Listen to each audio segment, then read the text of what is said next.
This, my friends, is called a level, and it measures not only level, but what's called plumb, which is straight up and down. We have this modern technology, and they had this technology back in the 30s when this house was built 80 years ago too. But the house is old and it has shifted and moved a little bit, so the floor is not level, the walls are not plumb. That's another obstacle that we've had to deal with on an older home. In some cases, we have to build new walls in to follow the old walls, like this here. This wall was built here just to put plumbing down. Plumbing's got to come from above and come straight down through the floor and into the basement.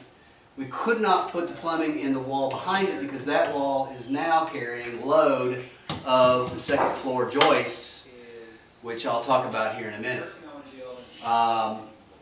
Believe it or not, even back in Egyptian days, they had ways of figuring out what's level and plumb by using a water level.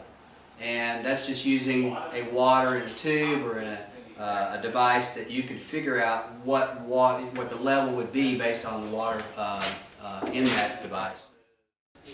This kitchen has been expanded. Like a lot of people, they want to have a large kitchen with a big island in the middle.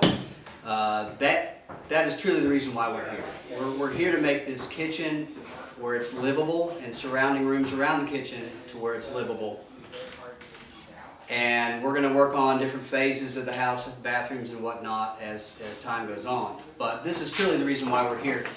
I don't know if you can see this, but we've got these new ceiling joists up here with engineered beams to carry the load from wall to wall.